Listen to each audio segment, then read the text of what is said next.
Hey, it's Neville Medora here, and I have tried every single email company out there to send emails for myself, my own businesses, or my own clients. And I'm talking about GetResponse, Aweber, Klaviyo, MailChimp, Infusionsoft, and currently ConvertKit.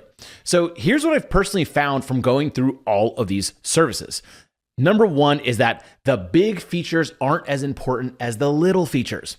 So the big stuff on all these companies is almost always all the same. You can send broadcasts, you could do autoresponders, you could do tagging. Every email service has all these things. No service doesn't have any of these. It's the little things that are important, however. So as I go through and write emails in these extensively, I start seeing little holes in each and every product. For example, how the editor works, being able to edit images on the spot, being able to capture emails easily. Those are the types of things that I've gone through. And I'm here to tell you the number one I found so far is ConvertKit.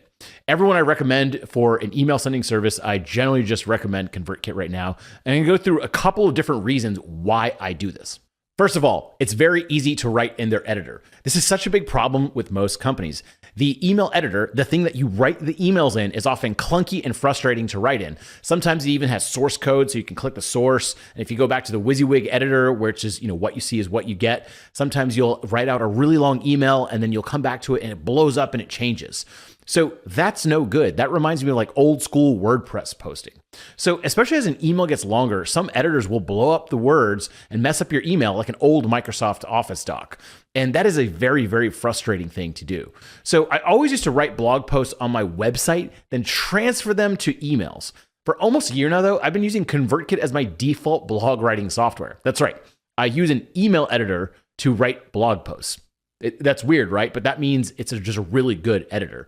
So one of the main reasons I like their editor is going to bring me to my next point. Editing images on the spot. I cannot tell you how frustrating through the years this has been. Doing small edits to images is one of the most time-consuming things I do.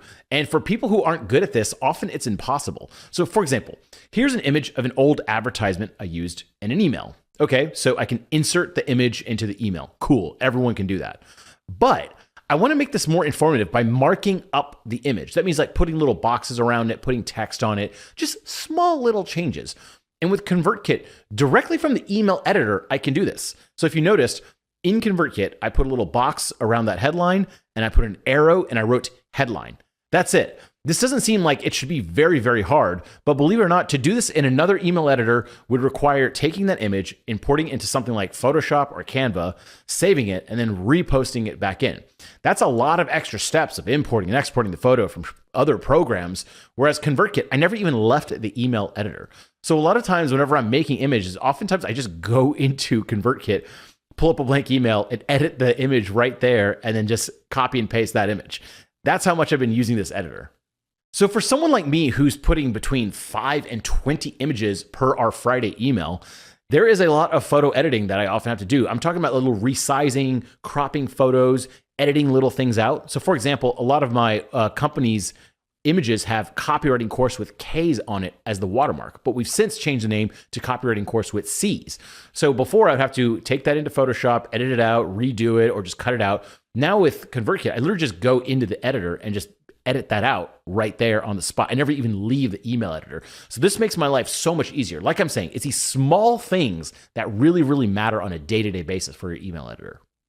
Another thing I really, really love about ConvertKit is the autoresponder features. Now, every single email editor out there is going to have some sort of autoresponder function where you can send a drip email, an email on this day and then wait a couple days and then send it on this day. And in the past, my autoresponders looked like this. Now, I got to admit, this does look cool. And whenever I'd show images of this, it looked like I was doing some advanced marketing. But here's the thing, it's complicated and hard to manage. So let's zoom in and look at this. This is just 7 emails going out on an autoresponder in Infusionsoft. So to make this autoresponder, I have to create and apply tagging rules. I have to create a timer and rules for each individual email. I have to link each email to the next one. I have to open new windows to edit an email. So I can't even just click on an email and edit it. I have to open a new window, go to that whole thing. It opens up a crazy editor. I have to lay out the email so they fit on the screen, and then I have to view individual reports for each email. So this is kind of an utter disaster, and it made wrangling my autoresponders super difficult. And keep in mind, some of my autoresponders are like 70 emails long. So once I made them, I never went back and edited them because it's just difficult to view the reports on them. It was difficult to edit the emails. It was difficult to view them in a sequence. So ConvertKit solved this by making a brain dead simple layout like this. On the left, you edit the email, and on the right, you select the email. So if I want to go to the next email, I just click it. And right there is an editable version of the email. And I don't know why it took someone so long to make an autoresponder like this. The closest I saw was Aweber back in the day had something almost similar like this. But ConvertKit just perfected it and made it so brain dead simple. So I also hated the reporting on other autoresponders. The goal of autoresponders is have really, really good emails that go out and get clicks and entice your customers.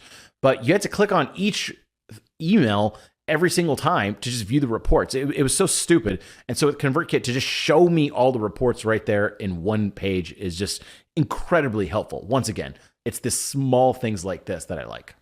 Another thing is accepting purchases for products. So I'm not saying ConvertKit can have a full e-commerce store, but a lot of times I do consulting and sometimes accept random payments for clients or for sponsorships.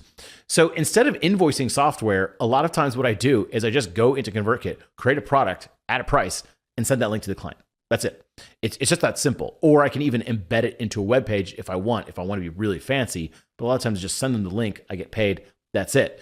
So for custom payments, I've been using that function quite a bit. So just to sell something really small, you just sell it through ConvertKit and it's in the same CMS. It's in the same system. Before I would have to use another thing. I'd have to go to PayPal and make a PayPal button, but that didn't look as professional. So I have to sign up for another service to actually sell something. With ConvertKit, it's just right there. And I use it all the time for just one-off payments. And it's so simple once again. So here's another thing I love that should be easy, but is not easy. So capture emails and grow your list. So one of the parts about sending emails out is you have to get people on that email list. And in the past, I've always used separate services for that. So this is one of the banes of my existence is having multiple services to do email collection and email sending. Why are they not the same? I don't know why these didn't coexist or co-evolve together. But with ConvertKit, I simply put this email sign-up form on my newsletter page. And whenever people sign up, it goes directly into ConvertKit. So I track all the stats, all the emails right from ConvertKit. I'm not tying two services together like I used to. So instead, it's all handled on one system.